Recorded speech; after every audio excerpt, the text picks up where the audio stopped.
Hey everyone, hope you're having a good evening, morning, afternoon, whatever time you're watching this. I have some interesting article here, interesting news about the LA wildfires. If you're in that area and you've had to evacuate, my heart goes out to you. All the subscribers here, I'm sure, are concerned as well. But this is about issues with electric cars, electric vehicles when there are these big power outages, how those people are charging their cars. And it's creating a lot of issues for people in Southern California that own things like Teslas, Nissan Leafs, some of the new like Kias and Hyundais, I think that are EVs. So let's just go through the article since you liked the last time I did this. LA fires have added another concern for potential EV buyers: power outages. And this is by Russ Mitchell, and this was in the LA Times on January 15th. Range anxiety has been one factor denting EV sales. The LA fires have added another concern among some motorists: inability to charge their EV in a power outage. The fires underscore how EVs require a different relationship with your vehicle, one analyst says. You plugged your electric vehicle into your home charger and hit the sack. Overnight, high winds topple a power line, your charger blacks out, then a report of a fire, followed by an evacuation order. Your batteries only charge at 25%, and it's your only car. Yeah, I can see how that can be an issue if your car isn't fast charging, or you know, I guess most people have their 220 volts in their garage. I've talked with some electric vehicle owners though that have essentially they don't have that 220 charging port at their house. They just essentially live without it, and they are charged at different stations around them, and they just like wait for 20 or 30 minutes. That seems like too much of an inconvenience, but I guess if you're really interested, or they charge at work because there's charges at work, so it's doable if you're at work 8 hours a day. But yeah, such are the fears some California car buyers are expressing amid the fires that have devastated Los Angeles County and forced people to evacuate their homes at a moment's notice. A gasoline car can evacuate in any direction on any road and still get fuel when needed, said Matthew uh, Butterick, a Los Angeles attorney who lives near Griffith Park. Now, for those that don't know, LA, Griffith Park is a fairly well known park in uh, in LA. It's I believe on the west side of LA. The EV stations on evacuation routes would have massive lines and delays. Gasoline stations less so, and the electric grid may not be available. Power companies turn off power to avoid sparking a fire, also to avoid legal liability. This is probably the future of all the hillside neighborhoods.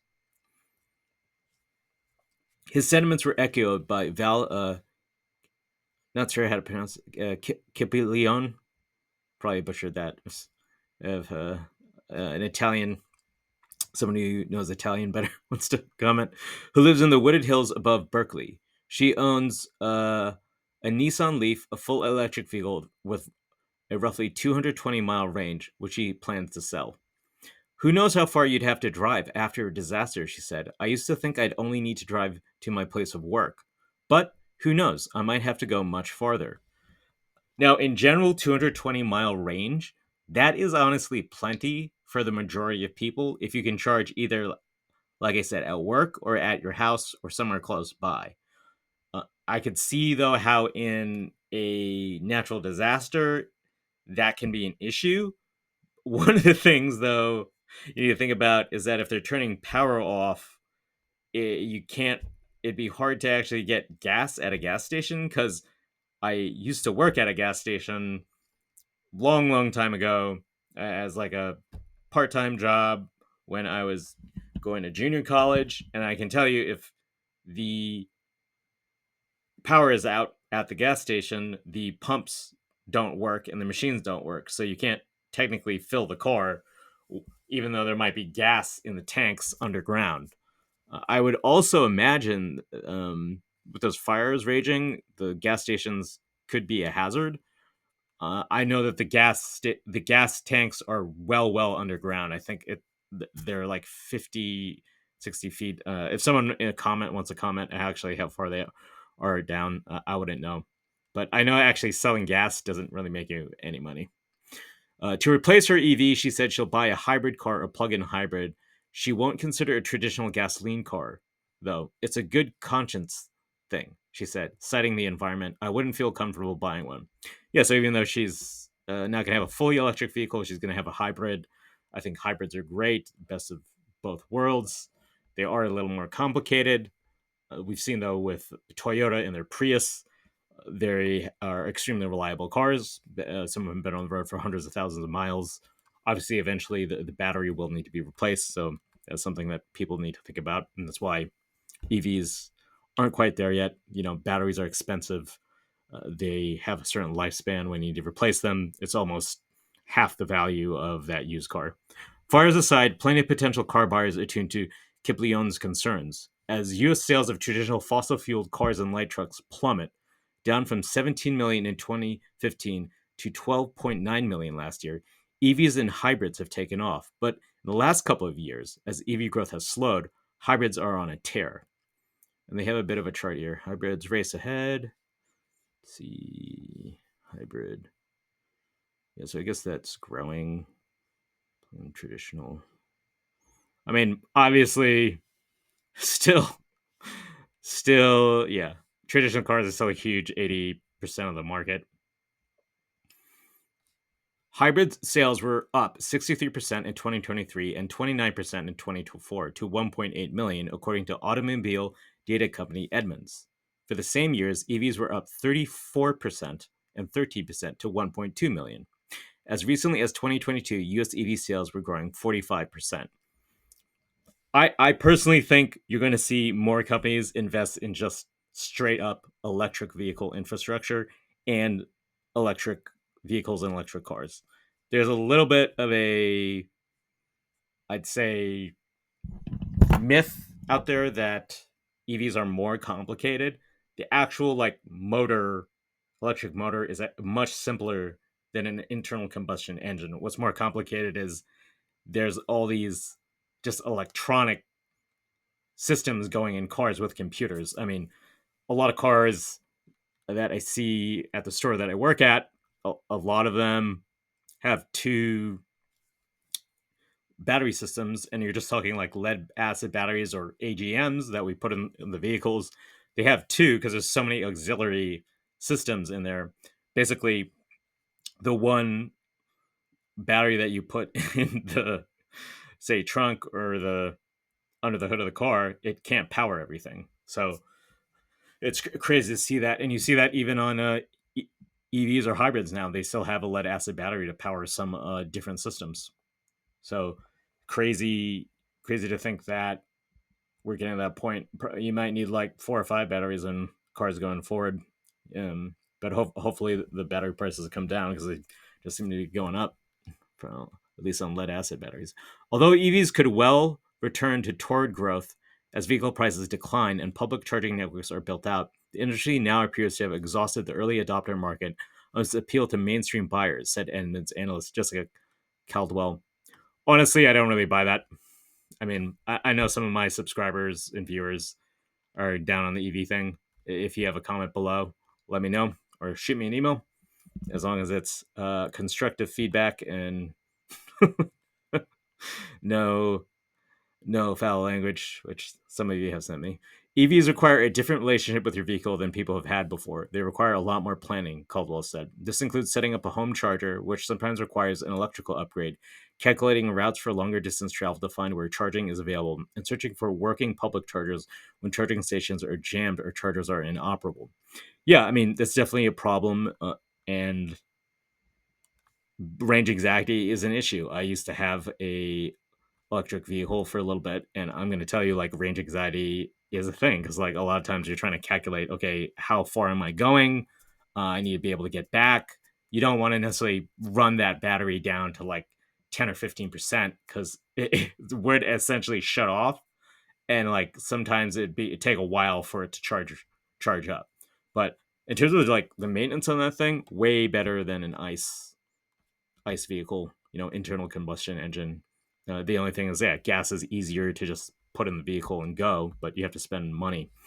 That may improve as multi-billion dollar federal programs to install public chargers every 50 miles along interstate highways is built over the years. If California's plan to subsidize chargers at multi-family dwellings takes off, and if those chargers prove reliable, a big if, EVs could attract more buyers.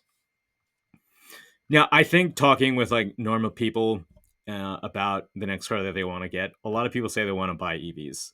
So this analyst's view, it seems like she's not talking to people in the real world. Now, obviously, there's a set of people that don't like EVs and they're never going to buy one, but it's essentially the way of the future, in my opinion. But for now, a lot of people are not ready to make a lifestyle change. They want to go green, but maybe they're not ready to go full electric. Velos, a nonprofit pushing the adoption of EVs, said in a statement that disasters will put a strain on all infrastructure and that zero emission vehicles are a key to mitigating the impacts of climate change. I think there's some value in having a hybrid when you only have one car, Margaret Moore, a communications director at Velos, said in an interview. However, they wouldn't get the full benefits of an electric vehicle, and there's still going to be long lines at the gas pump in an emergency. Most big auto companies, however, are hedging their bets on full electrics. Ford has slowed its EV rollouts and sped introduction of hybrid vehicles. Already, more than 20% of Ford F-150 pickup sales are hybrids. Hyundai, whose Ioniq 5 and other mid-price electric cars are selling well, recently introduced what it calls the Hyundai Way program, meant to offer an array of powertrains with an emphasis on hybrids and plug-in hybrids. Now, the I guess truck that I drive at work is a Ford Maverick, which I really like that truck. Actually, it's very comfortable, rides pretty nice. It's not too big of a truck. It's like like a little pickup truck. Rides pretty well. It's a hybrid, so when you're going, I think under 15, it mainly just uses electric or really slow speeds, and it's a very nice vehicle, honestly. So I think hybrids do have more ways to go, and we'll see how people feel about them going forward. But I do agree that a lot of people are probably more open to buying hybrids at this stage if you only have one car, and new cars are very expensive. Hybrids are a big part of our strategy, said Randy Parker, newly named head of Hyundai and Genesis Motors' North American operations. Hyundai hybrid sales were up 46% in 2024, while EVs rose 28%, he said. We're trying our best to meet customers where they are, Parker said. The company is not giving up on EVs, he said, predicting a return to faster growth as consumers get more comfortable with the infrastructure. Great way to look at it. You can't necessarily force people to make changes. You got to meet them where they are at. Let's see. The battery in a traditional hybrid car works with a gasoline engine to improve mileage. The battery in a plug-in hybrid can travel some distance on battery power alone. Customers will have more choices in hybrid cars this year, said David Green, analyst at Cars.com. A wave of new hybrid models is coming online in 2025, both traditional hybrids and plug-ins. Both types marry a small car battery with an internal combustion engine, resulting in fewer emissions and better gasoline mileage. A traditional hybrid doesn't need to be plugged in. It uses the gasoline engine to recharge, but it can run on the battery alone. A plug-in hybrid has a larger battery, typically 30 to 50 miles in range, and can power up overnight with a regular 110-volt home outlet. It can run on the battery alone until the battery is depleted and the combustion engine takes over, commuting distance for many buyers. Yeah, I think the reason plug-in hybrids are more appealing is a lot of people, don't want to do that 220-volt upgrade. It does require a lot of hassle when you're getting an electric vehicle. Now, some people seem not to care, or like I said, if you're at a place of work that has it, then it makes it just easier. Hybrid growth is driven mostly by Toyota, Green said, and not only the Prius line, the OG hybrid cars, but the Camry, the Highlander, the RAV4, and other popular models as well. In fact, the Camry is available only with a hybrid powertrain. Interesting, I actually didn't know that. What effect the Los Angeles fires men have on powertrain choices is yet to be determined. I don't think the fires will have a mass effect on EV sales, Colo said. However, some people will find appeal in the notion that you have your gas tank filled, you're out of there, and you don't have to worry about filling up for 300 miles. Count Butterick among them. I just refueled my car, he told the Times when the Sunset Fire broke out in the Hollywood Hills last week. I wouldn't want to evacuate in an EV. So, yeah, let me know what your guys' opinion is. I'll link this article in the show in the video description, and yeah, let me know. Like, would it be totally crazy to have an EV in this type of sort of disaster situation with the LA wildfires? Do you think that EV sales are going to slow and we're going to see more plug-in hybrids and hybrid vehicles selling? How do you feel about hybrid vehicles? Like they said, I mean, they're essentially have kind of taken over part of the market. Still, 80% of new vehicles sold are still traditional gasoline cars. So the EV hybrid market still has a way to go. But I still believe that people are interested in electric cars, electric vehicles. There are obviously a lot of inconveniences to them, but if you can plug in at home or use a 110 volt, which is standard outlet, that will make things easier. Anyway, if you guys like this video, you like what I'm doing, please like the video, subscribe to the channel. Again, that helps me with the YouTube algorithm. If you have any suggestions for future videos, please reach out to me. Happy to hear suggestions on things I could be doing. Catch you guys in the next video.